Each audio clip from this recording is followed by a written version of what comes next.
on. It's on. Garrett is now going to sing a song for us.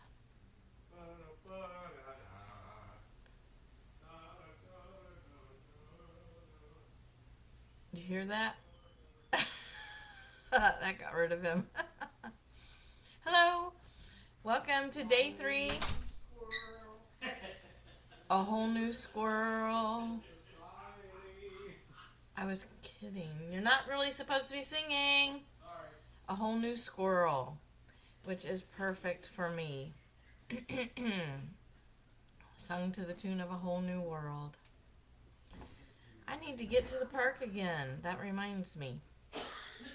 But today is about learning styles. And I have really looked into and studied the different learning styles, and I have tried to figure out my own learning style and the learning styles of my children, and I think it has helped with knowing how to teach them the best. Turn off my notifications, and I am hoping some people will come on today. It is noon, right? Yes, it is noon. Well, it's 11:59. I got in early. I was just praying along with hopefully 20 million people. It's kind of late to be telling you about this if you didn't already know it and do it, but it was really neat. They had different ways you could get in touch with them. I went on the YouTube link that they sent, and they just said pray for this for 2 minutes, and read these verses out loud for 2 minutes, and sing this song for 2 minutes, worship and praise God for 2 minutes, and address this topic, and it moved us right along through it, and it was really good. I had 2 of my kids do it with me, and so that was what I was doing up until the time I came on today. So, I wonder if Anna will come on today. I told you about this book yesterday, For the Children's Sake by Susan Schaefer Macaulay. And I was sitting upstairs in my thinking chair, and I was looking at the books I have up there, and I have another copy of this up there. I knew I had bought several copies, and but I thought I had given my extras away, but it looks like I still, this one I put my name in, but I'm pretty sure this is one I loaned to my neighbor for a while. But I just love this book, and I was thinking I had marked this part to read, and I forgot to read it yesterday, so I want to read this now. This gives a little bit of an idea of how Susan Schaefer Macaulay talks about the Charlotte Mason method that I told you she discovered as she was looking for the best kind of teaching for her own children when she was not really happy with what she was seeing in the schools. They lived in England. And she did some research and dug up this Charlotte Mason, and she just really was inspired by this approach to learning and teaching your children, and a kind of home education that you can do. And so she says in chapter, she kind of gives a synopsis, an overview of the Charlotte Mason method, and it's in chapter 4. Can we lead children naturally into excellence? Gary, can we lead children naturally into excellence and skills, and at the same time stimulate their minds with the sheer pleasure of knowledge? If they aren't interested in the material we offer them, something is wrong.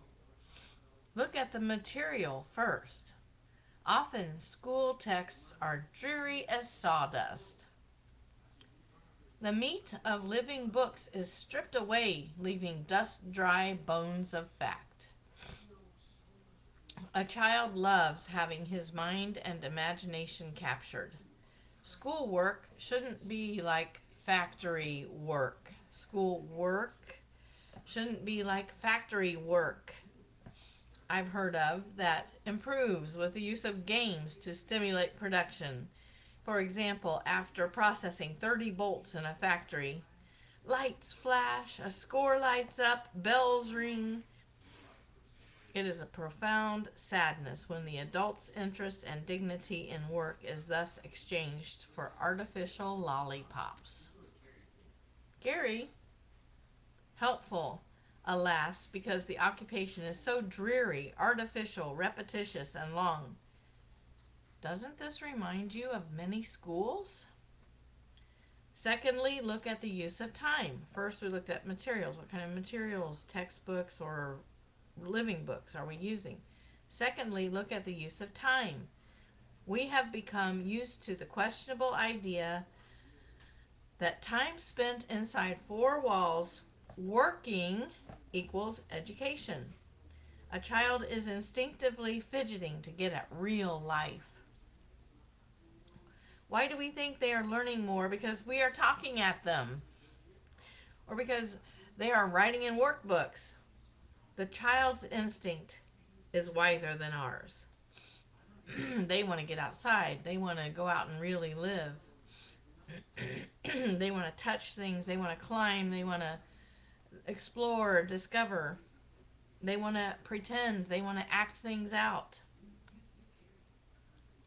Teach the skills for their own sake. Introduce the child to a wide curriculum of living books. Keep teaching time short enough so that his natural hunger for real life can be satisfied. And I think that has really been a good approach for me to use. I've talked a little bit about how my kids are very independent and individualistic, and they have not wanted to sit still and just do a bunch of busy work. A lot of the workbook work and even textbooks and the way things are written is so dry and boring and it doesn't capture their imagination. It is just not the optimal way to teach. We need to capture their attention. We need to get them excited about learning. Right now, I have two of my kids writing papers. Two of my oldest ones that I'm homeschooling now, they're both 16, they're twins. One is writing about the thing that she chose, which is medieval times and castles and knights, and she's already started on that paper. It's the subject that she chose. She already knows a lot about it, but that's good.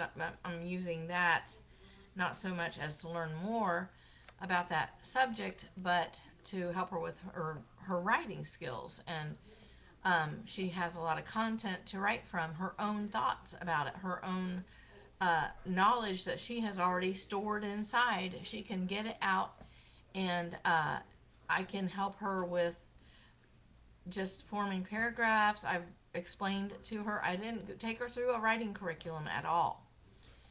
We have not used, and I have not used a writing curriculum with any of my 10 kids, and at least 3 of them are very good writers, and consider writing one of their big skills, and probably something they will use in their occupations,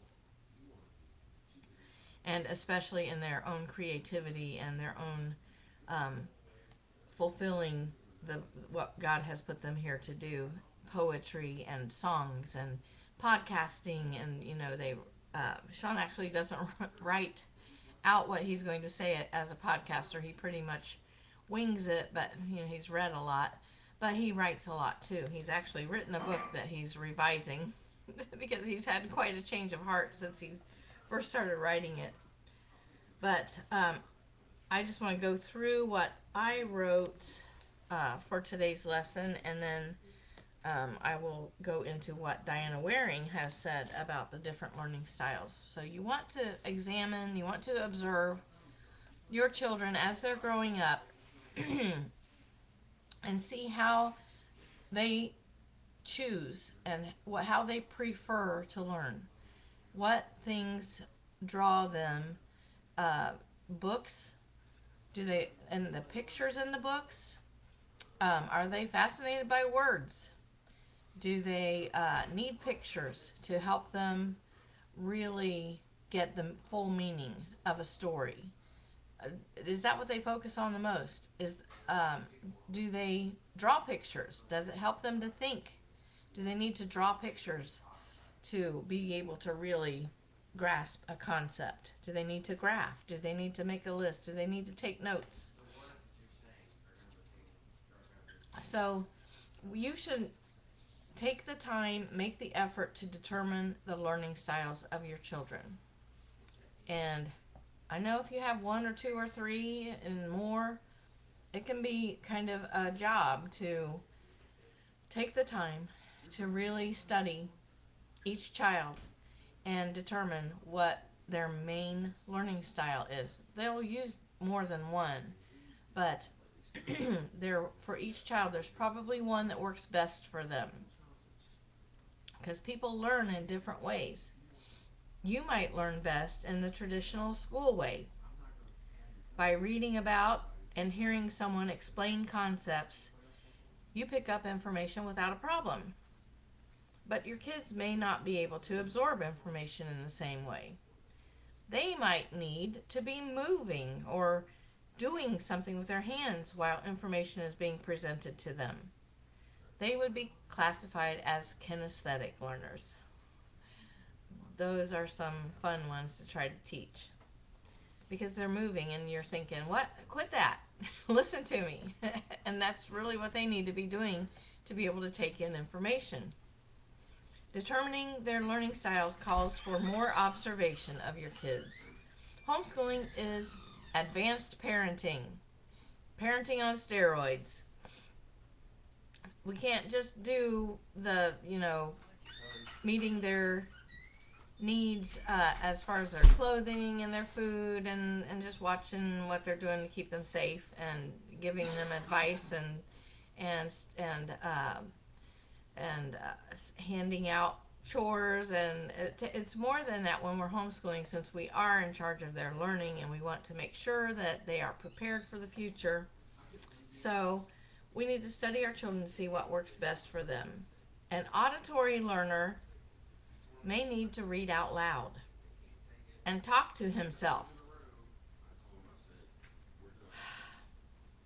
To really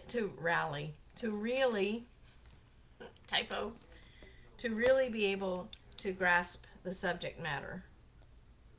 I'm going to fix that for later. He may learn best from information that is arranged in rhythmic, rhyming, or musical patterns, which I love that way of learning. He may need to listen to audiobooks instead of sitting and reading whatever information you're trying to get them to learn. Visual learners will do better with illustrations accompanying the text. They are very interested in color, style, and visual appearance, and will remember things based on visual associations. They might need to see something to understand it. Just hearing it will not be enough. They might do better when they can see the person who's talking. Video would work well for them. They might need pictures, even to learn math facts. I must have been typing fast this day. There are several curricula that use pictures to help kids with math. One of my kids is very artistic, and she sees things in pictures all the time. She sees the colors, she sees the patterns, she sees the styles, and she is great at drawing and painting and even clay, working in clay. She made this little fox, or no, this is a kitty. She made this kitty. She was making foxes forever. See, that's the mama cat, and here's the baby cat, one of the baby kittens. Here's the other baby kitten. She has made these for Gary for birthday and Father's Day and stuff. There's Mama Cat. I gotta call this the right animal. So she's very artistic and creative. And in writing a story, she does really well too. Very, very clever, very intelligent. But she struggled learning her math facts. She struggled learning the multiplication tables. And I try to get my kids to learn them, memorize them all as much as possible. Some of them have a hard time. And that's kind of hard for me because I used to be really good at memorizing, and so it's kind of hard for me to understand, but I have had to find other ways to help my kids learn the multiplication tables, memorize them.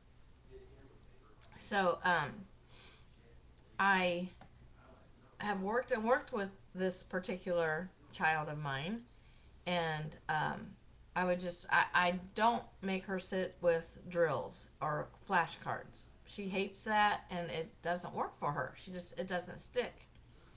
But I remembered that I had this math program, and it used pictures, and it's oh goodness, why am I having trouble remembering the names of these?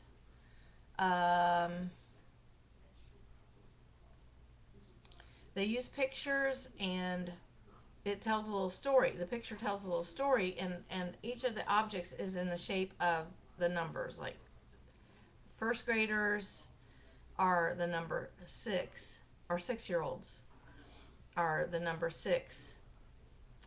Actually, oh boy, I am messing this up so bad. What is it called? I'm going to quit and start over, but I can't. I'm live.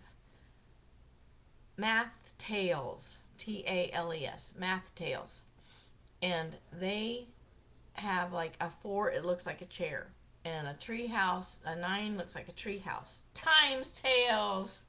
Thank you, Anna. My goodness. Okay, I'm just going to have to look at all my curriculum before I start each day. Times Tales. Anna, you learned from Times Tales too, didn't you? Yeah, they work for some people. And so they tell a little story and they have a picture, and the numbers are different, made into like different objects. 7 is just Mrs. 8 is Mrs. Snowman, and 7 is, I have been doing this with her recently. Why can't I remember? 5, Anna, what are any of these things?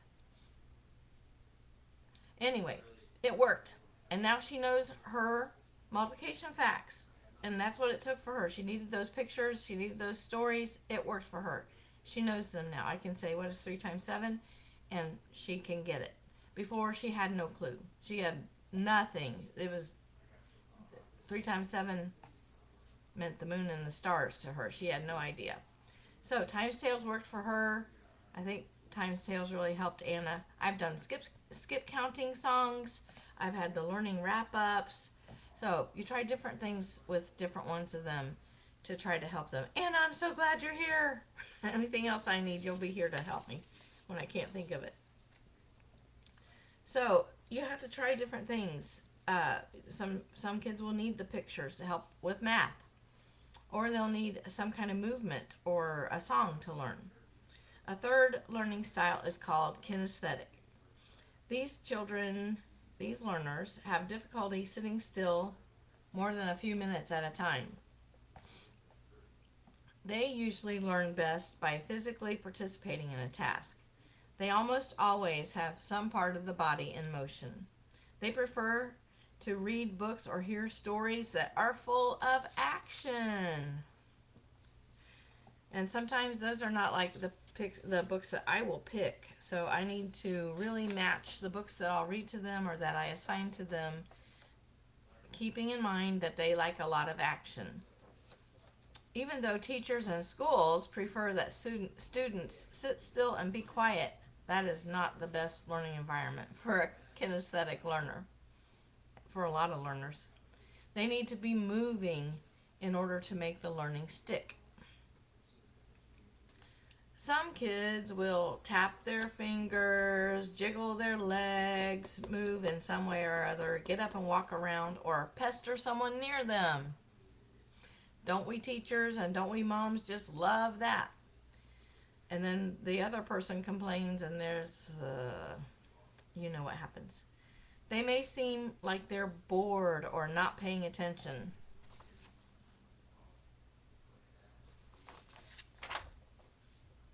But many times, they're hearing every word. And they're understanding, and they are processing. It's going in, even though it looks like they're not even paying. I've got painting attention. My, oh my. I did this on my phone. But many times they're hearing every word. The proof is in the pudding. Ask them to tell you what they heard. If they can't quote you, ask them to at least tell you in general terms what the topic is that you're trying to teach them. If you have lost their attention, you can use this technique to get their attention back. So you can find out if they have been listening, even if they don't seem like they have, by asking them, what did I just say? You know, you've had that tactic used on you, but it really is good for, even if they weren't paying attention before, you can catch them up and with what they missed, and you may find out they heard every word. They do know what you're talking about, and they did gain and glean from what you were saying. It just didn't look like they were listening. We should help our children figure out what their own dominant learning style is. Then they can go to the best place and assume the most conducive position with the proper conditions in their environment that will enable them to do their best learning. Some cannot just sit at a table with all the rest of your children, all their siblings, and do work. Some kids just can't do that. They'll need to go to their own room, or they'll need to go sit on the couch, or they'll need to do something different from the traditional way of sitting at a desk, or a lot of homeschoolers sit at the kitchen table. Some kids will just not learn that way, and they need to find what works for them. What is the best way that they can get knowledge to go into their brain? That is the point, right? Not just having them sit and have the book open in front of them and endure torture for some of them. It's really, really hard on some kids to just sit still and do book work. And there are so many other ways and so many important topics and subjects and skills they can learn in other ways than from bookwork. And there is another field of study that is related to learning styles that I started learning about after I had already started teaching. In fact, I think it was, I went to some classes about multiple intelligences. And that theory is that we are smart in different ways. People are smart in different ways. So another way to pinpoint the way your child learns best is by identifying the ways that they are naturally smart. A method that is used to identify 7 or 8 ways that a person can be smart is called multiple intelligences. Now, we had about 4 different learning styles that are common among people. We have the auditory, we have the visual, we have the kinesthetic. That's only 3. I think there's another one. But you can look at learning styles, but you can also look at multiple intelligences, and they have 7 or 8 ways that a person can be smart. This theory, this whole idea was developed by Howard Gardner, and the intelligences that he identified were linguistic, logical, spatial, musical, kinesthetic, interpersonal, and intrapersonal. And Dr. Kathy Cook tweaks these names and calls them word smart, logic smart, picture smart, music smart, body smart, people smart, self smart, and she adds another one, nature smart. I like to think of these different types of intelligence as ways that each of us can shine. Even if a child is not good at spelling or reading, he might be a whiz at math. He might be a quiz at math. I've done little puzzles for myself here. What is the word really supposed to be? He might be a whiz at math, even if he's not good at spelling or reading. Or someone who doesn't do well at any of the typical school subjects might be a great artist. An athletic person may have a difficult time sitting still and taking in information the usual way, but he may be a genius on the sports field. The trick is to figure out how to make the most of their strengths and help them to learn the basic skills well enough to succeed in life while concentrating on the thing they're great at. You can help them prepare for their future career by identifying their area of strongest intelligence. And you can help them to see themselves as smart, which is very important. We all need to see ourselves as smart. We have to know that we are capable, intelligent human beings, every one of us. Build their confidence and self-image and watch them rise to challenges. Make sure that you don't convey the impression that their way of being smart is less important or valuable than any other. There are many ways of encouraging children to love learning by putting the odds of succeeding in their favor. Celebrate their achievements. Utilize their innate skills, talents, preferences, interests, and abilities to enhance their acquisition of knowledge and to increase their desire to engage in the learning process. Make them want to learn. Help them to see that there are rewards, that you feel like you've achieved something. You feel proud of yourself when you know something, when you learn. Help them to realize that and instill that love of learning in them. Clear obstacles out of their path. Don't make it harder for them.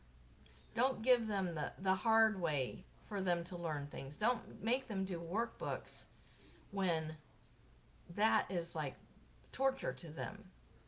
Clear the obstacles out of their path and help them find the way that works best for them to study and learn and remember and think. Thinking.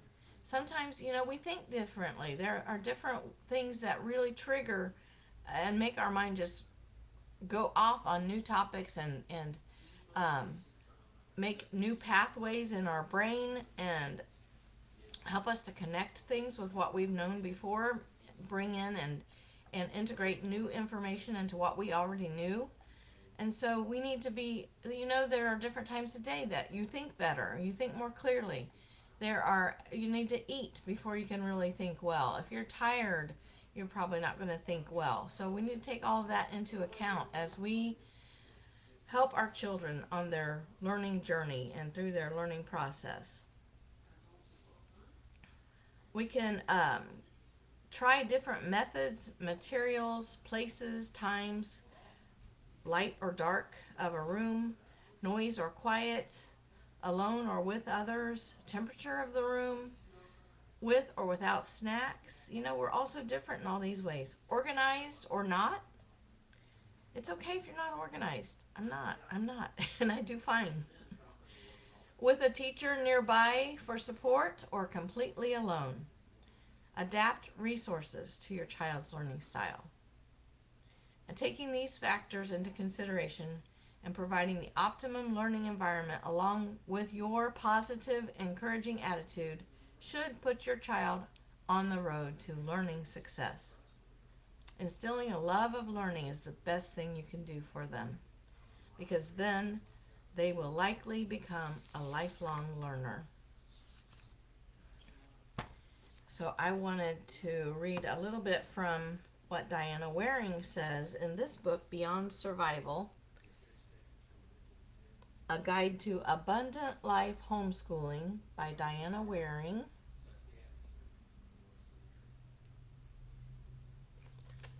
She has written some very good books and curriculum, which I will talk about in a little bit.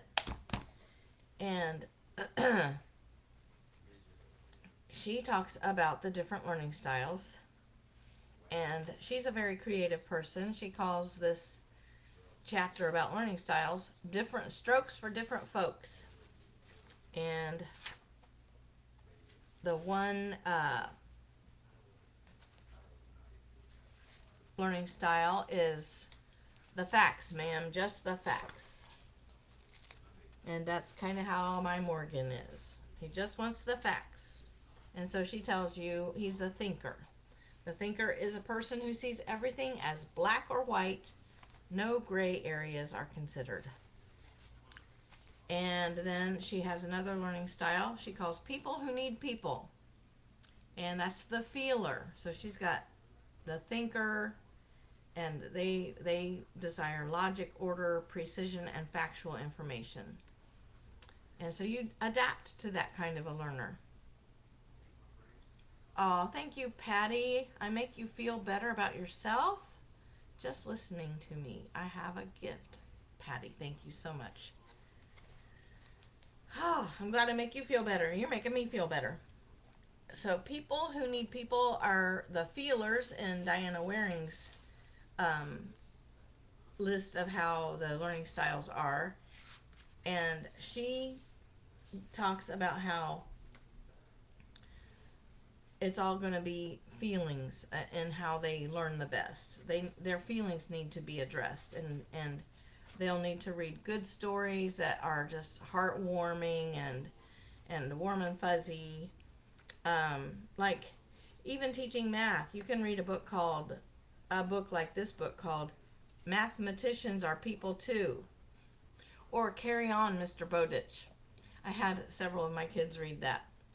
And it's about Mr. Bowditch, Nathaniel Bowditch. He was a very mathematical oriented person, and he could, like, numbers were his thing. Emotions were not his thing. But it tells the story of his life. So you can, and it's very interesting. He had a very interesting life. So if you want to, he had to learn how to shoot the stars. He had to learn how to navigate back in the days when ships were, they had a compass, and they had the instrument that reads the stars and tells where the star is, and measures they measure the depth of the water and everything. He had all those ancient instruments to use, but because he was so good at math, he did great at that. But the whole story is about his life and when he got married and how his family life was and how he did in his job and everything. So reading heartwarming stories about people who were great in science and math and can help a feeler to get their math in and learn about science and history and learn it in a way that touches their feelings and emotions.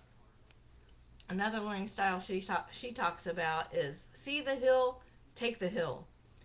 And this is someone who would really be active. This would be like a kinesthetic learner. They need activities: gardening, sewing, woodworking, cooking, crafting, wallpapering, painting, auto mechanics, and building are all areas of potential interest, excitement, and learning for the sensor. This would be a sensor. And then here's let's try something new.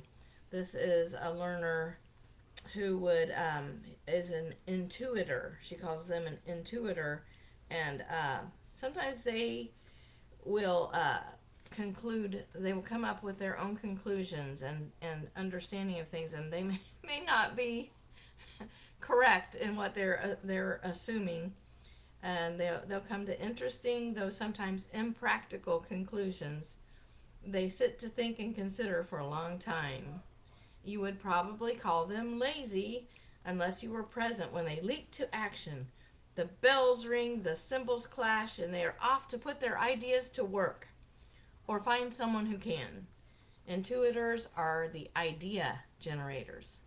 They manufacture idea after idea after idea. Not all their ideas are practical, usable, or reasonable, but every once in a while, they come up with world changers. So, and then there's another learning style she has called wide receivers, or she calls this chapter wide receivers. That the learner is the, let's see. Oh, I think they learn in many different ways. The visual, the auditory, the kinesthetic, they learn from all the different learning styles is what she's talking about here. But I love this book. I love her books. She's got several books. This one is Beyond Survival. She's had Abundant Life Homeschooling. Oh, that's the subtitle of this. But she has written several books. And she has also written curriculum, history curriculum, which is amazing. She has books that go with these. But these audio CDs called What in the World, she is the one who talks in them. These are recordings of workshops that she used to do at homeschool conferences. And this is the second volume of the history. She did Ancient Civilizations, and then she did this one, Romans, Reformers, Revolutionaries. And there's a third one that's more modern history. And it tells it from a Christian perspective of how God was involved in the history of the world. And they are so good. She can talk fast too. I don't think she talks as fast as David Barton, who I was talking about the other day. But this says, discover with Diana Waring the amazing impact of the fledgling church on the might of Rome. Observe fascinating scenes from the rise of Islam to the fall of the Byzantines. Meander through the winding paths of the Middle Ages. Follow the Renaissance and the Reformation to the Great Awakening, and examine the chaos of the French Revolution, all from a biblical perspective. So this is a wonderful curriculum that I recommend to anybody. And I have the books that go with these somewhere in a box. And I will show them if I find them before this challenge is over. But I will stop for now. Make sure that you are really, really observing, studying your children, and seeing what works best for them, what helps them to learn in the easiest, best way that causes the learning to go deep, causes them to really want to think about it later. And not just like, oh, I got that done and never think about it ever again. Oh, I studied the Romans and now I never have to think about the Romans ever again, and how their civilization influenced the way we do things now, or how they ended. Their end was not too great, and how maybe we can avoid such an ending in our society. So that is how I think homeschooling should be done, so that your children can reap the benefits of really learning and really knowing and really interacting with information, and not just covering subjects and not just checking off the box for, oh, we did spelling, we did language arts, we did math. But it's more meaningful. It affects their lives. It prepares them. It gives them, makes knowledge their own. It helps them to make the knowledge their own, and it's not just something they read in a book or something they heard somebody say. They have interacted with the information, the knowledge, they have made it their own, and they can go tell somebody else. And then they really know it well. That's how we really learn something deep, is when we explain it to someone else or talk to them, and that reinforces it all the more, so that it sticks. And so we want them to be studying really good stuff that is important and will help them to do well in life, and just be the truth. We don't want them reading a lot of twaddle as Charlotte Mason would call it, we want to have them reading living books and um, really well written stories, and stories that have good ideals and good values in them, and that will encourage them to become better people. So that's important too, that we give them good material. We want to be the facilitators of learning and give them, like, I will still at this point have my kids read a book that, I'll say, oh, here's a book I want you to read, and then I just leave them alone with it, and then later I say, well, what did you think of that book? What was it about? And what did you think? And how, did you like that story? And what did you learn from it? Or just have them tell me a little bit about it, and I let them make that that experience with that book is their own. And but we like to read books. I like to read books with them too, so that we can have that shared experience. So that's all I have for today. Consider and study your children to learn what works best for them in their learning. Okay, I will let you all go. Thank you, Patty and Anna, for coming on live, and I hope that anyone who watches the replay will interact with us in the group. Come on live in the group and talk about your homeschool experience and what you're getting from what I've been teaching these last couple of days. And if you don't want to come on live, just leave a comment in the group. And I want to see some of you on here, because I'm feeling kind of lonely. But I'm so glad that Patty and Anna came on to keep me company while I talked about learning styles today. Tomorrow we will be talking about choosing the right curriculum. So if you've had some problems figuring out what curriculum to use, I'm going to give you some tips on that tomorrow. All right, everyone, have a great day. I love you all. Bye.